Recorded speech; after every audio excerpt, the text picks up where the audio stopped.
Special train से रामेश्वरम धाम की तीर्थ यात्रा। आज ही अपनी सीट बुक कराएं tripurayatra.com पर।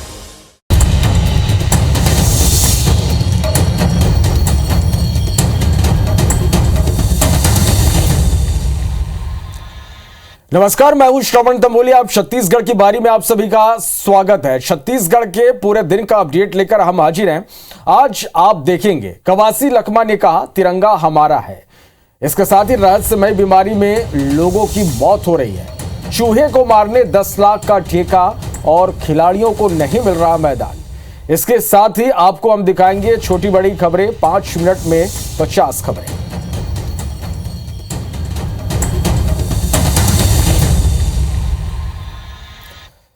छत्तीसगढ़ के कैबिनेट मंत्री कवासी लखमा ने तिरंगा यात्रा को लेकर बीजेपी पर हमला बोला है। लखमा ने कहा कि आजादी की असली लड़ाई कांग्रेसियों ने लड़ी है। तिरंगा कांग्रेस पार्टी का है, लेकिन बीजेपी के लोग इसे छीनने की कोशिश कर रहे हैं। कैबिनेट मंत्री कवासी लखमा ने बीजेपी को एक बार फिर से घेरने की कोशिश की है। लखमा ने बयान दिया है कि उनकी तिरंगा यात्रा ढोंग नहीं होगी। आजादी की असली लड़ाई कांग्रेसियों ने लड़ी है। जितना सम्मान धरती का उतना ही सम्मान तिरंगा का करते हैं। कवासी लखमा का कहना है कि तिरंगा कांग्रेस पार्टी का है, लेकिन बीजेपी के लोग उसको छीनने की कोशिश कर रहे हैं। लेकिन हिंदुस्तान की जनता समझती है कौन तिरंगे के साथ है, कौन नहीं। तिरंगा एक कांग्रेस पार्टी का है, उसको छीनने का कोशिश करेंगे, लेकिन हिंदुस्तान का जनता समझती है कौन तिरंगा के साथ है। नागपुर में 52 साल में तिरंगा नहीं फहराने वाले आज गांव-गांव में तिरंगा फहराने की बात कह रहे हैं। गांव के लोगों को बेवकूफ बनाने की कोशिश कर रहे हैं। लखमा का आरोप है कि आज जनता महंगाई से परेशान है, लेकिन जनता का ध्यान इसे भटकाने के लिए बीजेपी अब झंडे का सहारा ले रही है। इससे पहले भी वे जनता का ध्यान भटकाने के लिए जात और राम का सहारा ले चुकी है, लेकिन वे कभी सफल नहीं होने वाले। बेमेतरा में समाज के मुखिया ने 3 घर के 7 परिवारों का गांव में हुक्का पानी बंद करा दिया। कारण है परिवार की लड़की ने प्रेम विवाह कर लिया। बेमेतरा जिले के ग्राम भैंसा मुड़ा में इन दिनों एक परिवार समाज प्रमुखों के तुगलकी फरमान का दंश झेल रहा है। पीड़ित ने बताया कि मेरी लड़की ने गांव के रहने वाले समाज के लड़के से मनपसंद शादी कर ली है, जिसके कारण परिवार का सामाजिक बहिष्कार कर दिया गया। साथ ही परिवार के ऊपर 50,000 रुपए का जुर्माना भी लगाया है। मोर बेटी है गाँव के लेकर धर के समाजे के धर के भाग गए हवा, तो ओकर नाम से बस्ती बाहर रहा, इसे के बाहर कर दे बस्ती वाला। खेती बाड़ी के चक्कर में गांव से बहिष्कार करे है, जमीन ले हैं। कोई सुनाई नहीं करे, निराला करे, कहूँ नहीं करे। मोर पीड़ित परिवार का आरोप है कि कुछ समय पहले उन्होंने जमीन खरीदी थी, जिस पर आरोपी प्रीतम, असली, लाल बहादुर और राजकुमार अपना हक जता रहे हैं, जिसे लेकर आरोपियों ने मारपीट भी की थी। युवती के प्रेम विवाह करने पर आरोपियों को मौका मिल गया और पूरे परिवार का हुक्का पानी बंद कर दिया गया। फिलहाल परिवार ने न्याय के लिए कोर्ट का दरवाजा खटखटाया है। जगदलपुर मेडिकल कॉलेज में चूहों ने मरीज और प्रबंधन दोनों को परेशान कर रखा था। मैनेजमेंट ने चूहों से निजात पाने के लिए 10 लाख रुपए में रायपुर की सिक्योर कंपनी को ठेका दिया है। जगदलपुर में मरीज बीमारी से ज्यादा चूहों से त्रस्त है। चूहों की संख्या इतनी ज्यादा है कि उसने प्रबंधक तक की नाक में दम कर दिया है।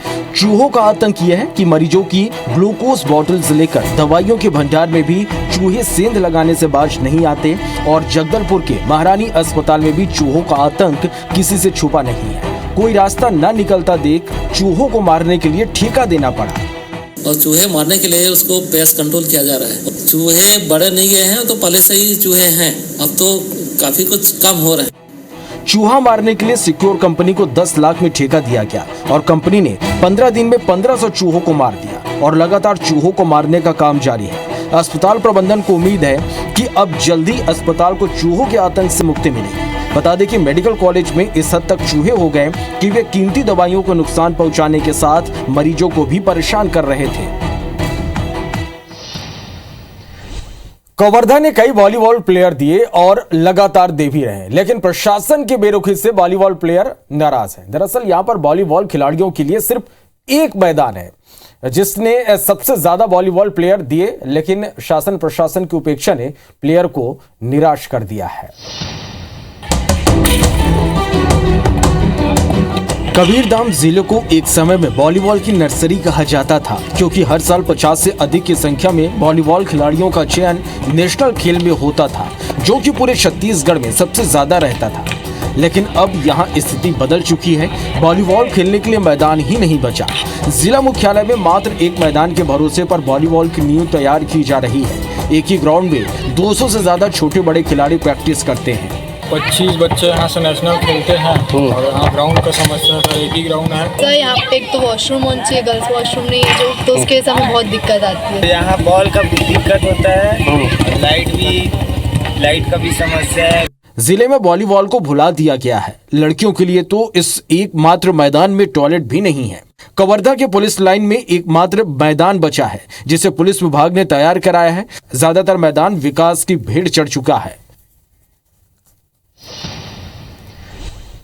नारायणपुर के राकेश जैन ने हजारों किलोमीटर का सफर तय कर लेह में तिरंगा फहराया। राकेश ने लेह तक का सफर ट्रेन या बस से नहीं बल्कि अपनी बाइक से किया। राकेश के जुनूनी सफर पर देखिए रिपोर्ट। छत्तीसगढ़ में भी बाइक राइडिंग का जुनून लोगों के सिर चढ़कर बोल रहा है। प्रदेश के नारायणपुर जिले के राकेश जैन ने बाइक राइडिंग कर लद्दाख की लेह में तिरंगा फहराया। 9 राज्यों, दुर्गम रास्तों और ऊंची ऊंची पहाड़ियों को एक एक कर पार करते हुए बाइक राइडर राकेश 7 दिन में लेह पहुंचे और तिरंगा फहराया। राकेश का कहना है कि आजादी के अमृत महोत्सव में लेह में तिरंगा फहराना किसी सपने से कम नहीं है। आजादी का अमृत महोत्सव मनाने लेह लद्दाख में भारत का आखिरी गांव तुर्तुक संदेश को पहुंचाने में सफलता हासिल की। सुनील शर्मा हर साल हजारों किलोमीटर की बाइक राइडिंग देश के अलग अलग हिस्सों में करते रहते हैं, लेकिन राकेश जैन के लिए अनुभव नया था।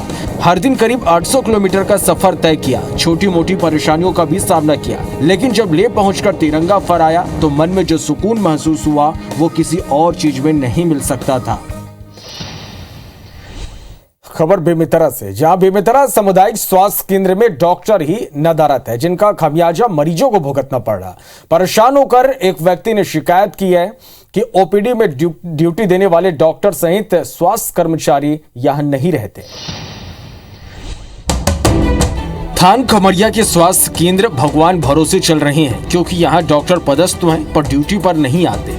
स्वास्थ्य केंद्र पर 38 लोगों का स्टाफ है। शिकायत के बाद जब मीडिया की टीम पहुंची तो स्टाफ नर्स और चौकीदार के पद पर कार्यरत एक व्यक्ति सहित कुल 3 व्यक्ति स्वास्थ्य केंद्र पर मौजूद थे। ऐसे में अंदाजा लगाया जा सकता है कि डॉक्टर के न होने पर मरीज के साथ कुछ भी हो सकता है। लेकिन पूरी हॉस्पिटल 3 लोगों के भरोसे चल रही थी। ऐसे में कोई आपातकालीन नहीं उसकी तो रहती है, उसकी जवाबदारी नहीं। अगर ऐसा किसी के द्वारा लापरवाही बरती हुई तो इसको मैं दिखवाता हूँ। ऐसी परिस्थिति नहीं आती है आने को। कितने लोगों की स्टाफ है आपके? हम लोग लगभग 40 के आसपास है। डॉक्टर के न रहने से मरीज का भी आना कम हो गया, जिसके चलते सामुदायिक स्वास्थ्य केंद्र में भी एक मरीज नहीं दिखाई दे रहा। आप देख सकते हैं कि किसी भी डॉक्टर के चेंबर में कोई भी डॉक्टर नजर नहीं आ रहे। स्वास्थ्य व्यवस्था का क्या हाल है आप खुद अंदाजा लगा सकते हैं। फर्जी कॉल सेंटर के जरिए क्रेडिट कार्ड की जानकारी हासिल कर लाखों रुपए की ठगी करने वाले 4 अंतर्राज्यीय शातिर ठगों को दिल्ली से गिरफ्तार किया गया है।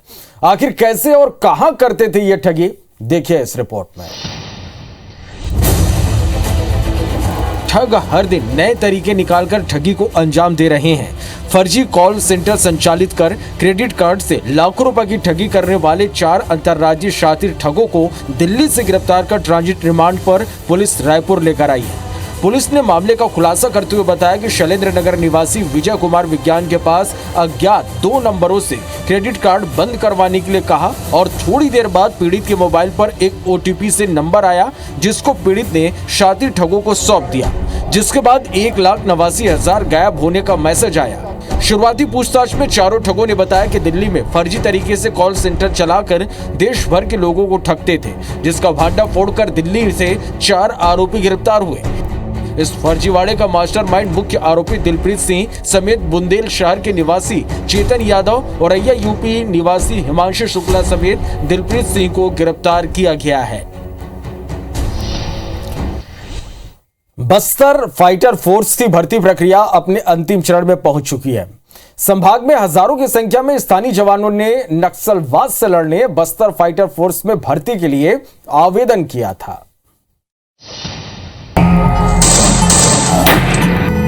नक्सलियों से मोर्चा लेने के लिए अब बस्तर में फाइटर जवानों की भर्ती की जाएगी, जिसकी प्रक्रिया अब अंतिम चरण में है। बता दें कि भर्ती के लिए हजारों की संख्या में स्थानीय जवानों ने आवेदन किया था। 2100 जवानों की भर्ती की जाएगी।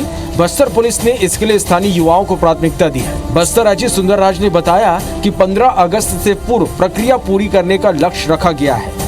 सर मुझे हिंदी एलबी और छत्तीसगढ़ी समझ लेता हूँ सर मैं एलबी भाषा तो बोल लेता हूँ, पर गोड़ी भाषा है ना जो टूटी फूटी आता है। स्थानीय युवा युवतियों की एक महत्वपूर्ण भूमिका हो, उसी उद्देश्य से शासन द्वारा बस्तर फाइटर का बल गठन की गई। खासतौर पर ग्रामीण इलाके के उन युवक युवतियों को ज्यादा फायदा मिलेगा जो स्थानीय बोली भाषा जानते हो। इसके लिए पुलिस उन्हें 20 बोनस अंक दे रही है। स्थानीय बोली भाषा हल्बी, गोंडी, भतरी के जानकार होने पर पुलिस को इसका सीधा फायदा नक्सल उन्मूलन ऑपरेशन में मिलेगा।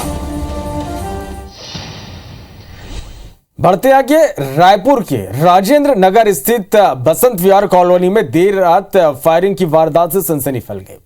पुलिस के मुताबिक एक निगरानी बदमाश इसमें घायल हुआ, वो अपनी ही गोली से खुद जख्मी हो गया। देखिए, राजधानी रायपुर में देर रात गोली चलने और घायल के अपहरण की जानकारी से सनसनी फैल गई। घटना राजेंद्र नगर स्थित बसंत विहार कॉलोनी की है, जहां गोली की आवाज सुनकर स्थानीय रहवासी बाहर आए तो सभी कार सवार मौके से फरार हो गए। अभी प्रारंभिक पूछताछ में जो घायल युवक है भूपेंद्र ध्रुव, वो गुंडा बदमाश है और उसी के द्वारा एक्सीडेंटल फायर होने की बात अभी कही जा रही है। घटना की जानकारी मिलते ही पुलिस सक्रिय हो गई और मौके पर खुद एसएसपी प्रशांत अग्रवाल समेत आला अधिकारी पहुंचे और शहर में नाकेबंदी की गई। घायल युवक भूपेंद्र ध्रुव से पता चला कि उसके द्वारा चलाई गई गोली से वो खुद ही घायल हुआ है। पुलिस ने उसके 2 साथियों को अस्पताल में हिरासत में लिया और पूछताछ की जा रही है। पुलिस के मुताबिक जब्त कार ब्रिजेश बैरागी की राजनांदगांव निवासी रिश्तेदार की है। इनके एक और कट्टे के साथ फरार हुए साथी पप्पू की तलाश में पुलिस जुटी हुई है। सुकमा के रेगड़गट्टा गांव में अज्ञात बीमारी के चलते लगातार ग्रामीणों की मौत हो रही और ग्रामीणों का दावा है कि हाथ पैर में सूजन के बाद बीते 2.5 साल में 61 लोगों की मौत हो चुकी है। क्या है ये रहस्यमय बीमारी, देखिए। नक्सल प्रभावित सुकमा जिले के एक ही गांव में बीते 2.5 साल से 61 ग्रामीणों की मौत ने पूरे प्रदेश में सियासत गर्म कर दी है। दरअसल हाल ही में भेज्जी थाना क्षेत्र के रेगड़गट्टा में ग्रामीण सुकमा जिला मुख्यालय पहुंचे, जहां कलेक्टर से मुलाकात कर ग्रामीणों ने पूरे मामले की जानकारी देते हुए कलेक्टर से मदद की गुहार लगाई, जिसके बाद कलेक्टर ने तत्काल आदेश देते हुए डॉक्टर्स की टीम को रेगड़गट्टा गांव रवाना किया। सूजन पहले आ जाता है, 1 हफ्ता के बाद ऐसे सूजने के बाद धीरे धीरे मतलब अच्छा ही बात करते करते फिर अचानक खत्म हो गए। वो जो पूरे मरे वालों को बोले 61 लोग हैं। इस अजीब सी बीमारी से मौत के कारण का पता नहीं चल पाया है। मंत्री कवासी लखमा ने हर तरह की मदद का भरोसा दिया है। पूर्व मंत्री केदार कश्यप और लता उसेंडी ने रेगड़गट्टा गाँव जाने की कोशिश की, पर दोनों सुरक्षा कारणों के चलते गाँव नहीं पहुँच सके और रेगड़गट्टा समेत दूसरी मांगों को लेकर दोनों ही पूर्व मंत्रियों ने कोंटा में नेशनल हाईवे पर ही धरना शुरू कर दिया।